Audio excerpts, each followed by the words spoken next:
There's quite a few sellers out there who just don't know how to utilize comps and maybe aren't considering certain factors when pricing their items. So I want to talk to you about that on the other side. So without any further ado, let's go. Hello everyone, welcome back to the channel. This is John from Flippin' Ain't Easy. And in this video, I want to talk to you specifically about considering certain things when you're trying to get comps for your items. I'm talking about sold comps. And, you know, with yard sale season only for some of you or many of you, only a couple months away. For me, it's still going on. It's kind of a year-round thing, except for maybe the summer. People don't want to be bothered with yard sales too much in the summer. But really, even then, year-round in Vegas, California, where the weather is fairly warm year-round. Now, here it's kind of cold today, but this weekend, I'm still anticipating dealing with some yard sales. So when you're at a location, whether it's a thrift store, yard sale, your favorite honey hole, maybe a bin store, and you're trying to determine if something is profitable, many times you're only going to have your cell phone to work with. But I think a lot of people get lost in how to utilize or look up comps. So it's very simple. When you're using your cell phone, you just simply want to go in and pull up, maybe you can pull up the name of the item. Maybe there's a title on the box or your best description of the item. Sometimes you're even going to have to do like maybe a Google Lens and maybe have the Google app if you don't have it on your phone, and do a search for the item that way. And it's really straightforward. You just take a photo of it with the Google app and then do search, and it'll show you any possible matches, and that'll give you an idea what that item is and if there are anything on eBay that matches it. But usually that'll give you an idea on where to go to look for a title, at least to plug in. Maybe it's on a different website, maybe it's on Amazon that pops up. Now you have an idea of what it is, and you can plug that information into an eBay search. Now when you do an eBay search, what's going to come up by default is what everyone else is selling it at. So I don't really care what someone's trying to sell their item for. Chances are they don't know, or they didn't do their research before pricing this item anyway. And if you're kind of out and about trying to find a price of an item to see if it's even worth purchasing, to me, it's much better to go into an eBay search, go to the filter, and then search for sold comps, and then scroll down and just get an idea of how many of that same item, not similar items, because sometimes your search may be vague and may return different items. So look for the same item, same condition, to see what that item is sold for in the last 90 days. Now, sometimes that may still not be enough. There's some factors that I think a lot of people and a lot of sellers just don't consider when they're out and about sourcing their items. And that is, some items do better in different times of the year. They're more seasonal. So I'll give you a good example. Shoes. Shoes tend to do better in the spring and the fall. Okay, now they'll sell year round, but you'll get more interest and more demand in the spring and the fall. So for me, you have to take a lot of that into consideration. Now, I've been listing a lot of shoes lately, as you guys know, and I've listed a lot of these based on the sold comps in the last 90 days. Now, if there's not a lot of demand for certain kinds of shoes, number one, you may not even find that same model of shoe pop up for you.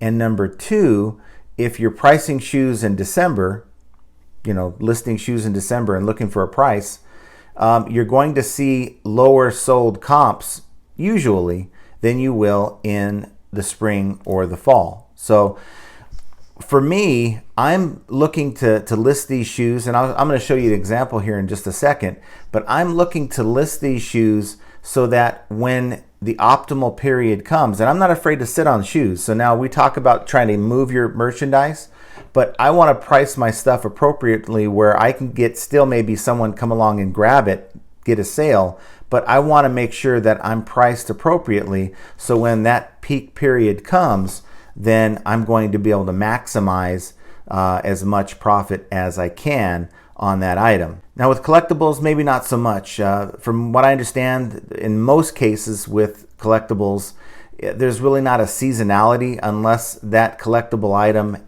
associates with a season, maybe Christmas, maybe St. Patrick's Day. But even then, people buy that stuff year round.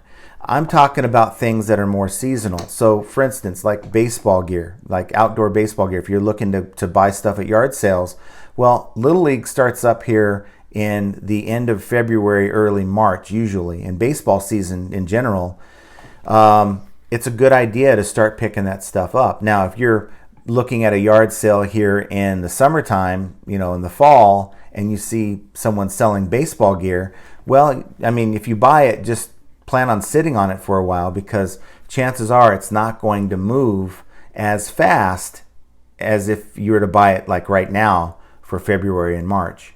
So these are things that you kind of want to consider. Are you able to sit on items? Are you able to wait until there's a demand for a specific type of an item? And I think sometimes we just get caught up in just buying, that we don't take these things into consideration. Now, unfortunately, eBay doesn't give us the ability to utilize a pretty powerful tool. It's called Terapeak. I'm sure many of you guys have seen it. Now, for me, it's powerful in the sense that it gives me more data to work with than just the regular comp. So even when I'm on my computer here, I can go on and look at my sold comps, but it's only going to give me results for the last 90 days. But if I'm looking to say, okay, well, these shoes, I can't seem to find them. Maybe you have an item that you can't seem to find. It's also a pretty powerful tool that'll let you go back, I believe, as far back as 2 years and maybe see what that item has done. Maybe you don't have any sold comps for that item in the last 90 days.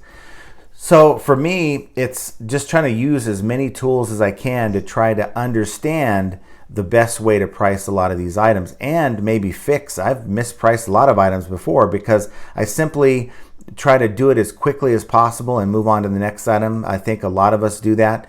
We are trying so hard to maximize the number of listings or the amount of value that we're placing to our stores that we just don't do the kind of homework on that item that maybe we should to get the best optimal pricing. So for me, this is just a video to kind of go over that. So I want to give you an example or two on my computer. So let's go over there and let's take a look. So if you're on eBay and your Seller Hub, you want to go over to the Research tab and click on Terapeak Product Research. Okay, and in doing so, it'll return just a search bar. Wanted to research these shoes. Now, these are shoes that I picked up. Actually, I got into a liquidation pallet, I believe, about 6 months ago. And they were fairly good condition. They look almost new for that matter. And for me, I don't know if you can see them because of the way the screen is, but for me, I just don't think that something's right with this listing. I thought I maybe should have sold these by now. So I'm going to click on just my title. I'm not really concerned about the size. I'm more concerned about the model. So hit copy and go over to the Terapeak search bar, click research, and now it's going to show up for the last for last year is what I have it set up for. Last 90 days doesn't do a whole lot for me. You can go 6 months, last year, 2 years, but I'm just going to go last year. I just want to know within the last year what's happening with these shoes. Now, it shows me that these have sold twice. I have a size 12. Okay, these are also showing me if I format it. See if I can find something here for condition. I'm not sure what it's pricing at as condition, but if I click on this listing, if it'll come up, this is a pre-owned pair. And for me, I'm selling a pre-owned pair. Mine look just like these, very clean. Mine have the box. These didn't even have the box. Here's a size 13, and I don't see any mention or anything of a box. These look fairly clean as well. These also sold for 50 plus shipping. Now, if you go to my listing, I've got them for $34.99, and I had them actually at $29.99 before looking at this. So I think that my shoes are simply underpriced. And I'm wondering if you have an item that's underpriced, does that sort of scare a buyer away? They're saying, hey, these shoes should be around 50 bucks. Maybe they've been looking at these, they've been looking to buy these shoes, and maybe there's just something about the price that turns people off. So I'm thinking that I probably need to up my price on this. And now that may not be why it's sold. I mean, people are trying to get a good deal. $34.99 I think is a pretty good price. But at the same time, I want to be able to maximize the price I get for these shoes. I think I picked these up like the end of summer in the pallet, and I just don't know if people were looking to buy white tennis shoes, at least Pumas, at least not mine, at that time. So maybe if I go into this thing and just revise the listing and put it for a higher price. I do have the box, so I mean, I'm giving them more than what the others gave. I think my photos are fine. I think everything else is fine. So if I just go in here and put in, let's just say $44.99, that's still very close to what it sold for last year. And you got to consider things like, you know, I also have my promoted very high for the shoes. And so you got to think of things like maybe an item depreciates over time. So what a pair of shoes sells for in 2022 in May and June, I think that's when these sold, in May and June. Yeah, May and June. What a pair of shoes sells for last May and June may not be what that same model gets here this year, because people want the newer models, right? Unless it's a collector's pair, at least in my thought process. Maybe I'm wrong. I'm still fairly new at selling shoes, but at least this makes sense to me. So another item I want to go over, and I had it pulled up when we first did this, but you know, it's just something in general. I picked this up. It's a toilet seat cover. As crazy as that sounds, I picked it up for $3 at a yard sale. And just to give you an idea, this is what it was. It was just it's a brand new in the box, never been opened, never been used. Of course, I'd never buy a used one. This still has the plastic on the seat. So I used the stock photo here to supplement this, but this is basically how I had my listing. And I listed this seat for, at least it's been 2 months now, and no dice. Now my title, I think, is what's holding me back here, because when I try to pull up Aquasource, you know, I have heavy duty toilet seat cover, and I go to Terapeak and I paste that in last year, nothing comes up. But if I just put toilet seat cover, now this is why when I told you, you know, titles really can make a big difference, I think this is certainly an example of that. Toilet seat cover reveals a lot of trends. I'll take that off here. It shows a lot of results. Now you got, you know, mats and stuff like that, but let's see if I can put heavy duty, if that does anything. Maybe not, but that's what I had before. So if okay, now it's returning, okay, so heavy duty toilet seat covers, it's returning 574 that were sold over the last year. That's a lot, right? And just the fact that I put that title, the brand name in the title at the beginning, I think may have pushed me back or lower in the search results. Look at these prices: $16.92 free shipping, $20.16 free ship, a lot of free shipping. So I don't see anything in here that has calculated shipping. I see this probably is a Bemis, is probably a pretty good brand. I don't know, $43 and $27.75 shipping.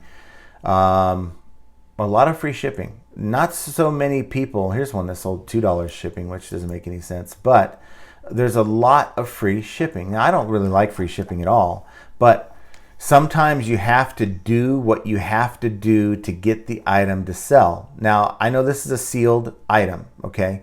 So if someone tries to open a return, and let's say, you know, they say there's something wrong with it, maybe they try to say it's whatever, and they've opened it, and there's nothing wrong with it, right? Everything's intact and it works fine. Maybe they just bought the wrong size. There's different size bowls and this, that, and another thing. Then I can go in, because they've changed the condition of the package by opening it, of course, now refund it less 50%. I'm only into the item for $3. So what I've been doing with this item, if we go to the item, I think I probably need to take off this name brand because nobody knows or cares about it. I just threw the word new in there because it really doesn't make any difference, but it's more of a space filler. But I'll leave that as it is. Heavy duty toilet seat cover, round bowl, slow close, easy, probably easy to clean. And the main thing here, the first 5 words, heavy duty toilet seat cover. Because if I just left it as toilet seat cover, then it would fall into the search results of someone putting just a, the cushioned toilet seat covers or the fabric toilet seat covers, which is, I don't want to do that. So heavy duty toilet seat cover is going to be better for this particular listing. But I think the listing is pretty good. But if you go down to it, I have it priced, I just lowered this price down to $14.99 plus calculated shipping. So for many people, $14.99, I think I had it at like $20, right? Plus shipping. And that would have put it in the $30-something range. Now, if we're looking at prices, I'm seeing, you got $16.92, $20.16, $35.30, $27.78, $27.66, $17.46. So I've got to think that my item is probably going to cost about $15 to ship.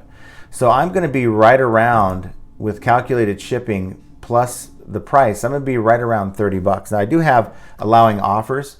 So what I'm going to do, I just lowered this by $5 this morning. So I'm going to keep the price at $14.99 for now with calculated shipping. I'm going to give it another cycle. If I don't get a sale on this particular item, I'm then going to go in and just do like $27.99 free shipping. As much as I hate to do free shipping on an item that's over 2 pounds, in this case it's 4 pounds, well, I want to move it, right? I don't want to open a toilet seat museum. So I want to get rid of it. Again, I'm only into the item for $3. That has to factor into your mindset whenever you're selling on eBay and you're changing your pricing, right? Figure out, look, if I sell this toilet seat for $27, right? eBay's going to get a good $3 at least on their cut of it because of their fees. So, all right, so I'm down to about $24. It's going to cost me $15 to ship. That leaves me with $9. So I'm going to make $9, which is 3x my initial investment. I'm good with that, right? I just think it's semantics at this point. A lot of people look at it and say, I'd rather get the free shipping. The thing about free shipping that I've really never liked is if someone returns that item, let's just say it's just a remorse return, even if they're paying for that return shipping label, you have to give them a full refund if that item comes back in the same condition that you sent it out in. And that means that the item shipping price, the $15 that I initially put out to ship this item out, is now fully refundable back to the buyer. Whereas if I charge it separately and it's a remorse return, they bought the wrong size for their bowl or whatever, then of course they're not getting that initial shipping back.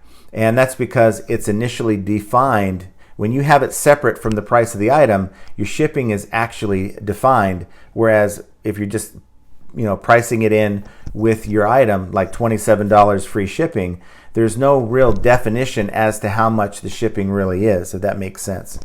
So that's why you can't adjust it out. You're not supposed to pull it out when you're using the refund tool. It's a misuse of the refund tool when you're processing a refund to pull out what you paid for the original shipping if it was all built into the price anyway. So that's just something to keep in mind as you go forward. So I'm just going to launch it with the title change, and let's hope that me pulling out the that Aqua Source title, which is not something that people are going to think about when they're looking. Look, I need a new toilet seat. I don't care if it's Aqua Source or Aqua Velvet. I want a new toilet seat. And so having that in there was probably a mistake on my part. Putting it at the end, maybe if they are looking for it, at least it'll pop up because it's in the end of the title. So guys, I just want to know what you think. Just kind of a long video, but you know what? Sometimes you have to sit back and just maybe talk about the idea of how you price your items, how you research your items. Maybe when you're looking to buy something. Of course, you don't have the Terapeak tool when you're out and about on your phone, unless you want to go into your browser and get the actual eBay website. And even then, it's just going to be a lot of extra steps involved and work and hassle. So most of us just use the eBay app. And I guess it's okay for most items, but you just got to keep in mind when you're looking at an item to sell, to resell, figure out when, in your mind, when is this item probably going to have a peak as far as the number of sales. When is this item seasonal? Is it seasonal for the spring? Is it seasonal for the summer? Is it a winter item, right? So you might have a lot of people that no longer need winter items as things start to warm up, and they're going to be selling them. And you see the 90-day comps on eBay, and wow, these sold a lot over the last 90 days. Yeah, that's during winter. These winter boots might not do so hot if you're picking them up at a yard sale in April. So these are things that you really need to just keep in mind and put in the back of your head, so that way you're not making bad buys, stuff that you're going to have to sit on for months at a time. So do me a favor, of course, like you guys know, hit that like button. Of course, subscribe to the channel if you enjoy the content. And of course, hit that notification bell so when I go live like I do on Mondays and Fridays, then you're notified and can be a part of it. So utilizing the tools that eBay gives us, I think sometimes it's really overlooked, and I think it's underrated. Yet it's another example of, in this business, how sometimes flipping ain't easy. And I want you guys to have an excellent rest of your day, and we will talk to you very soon.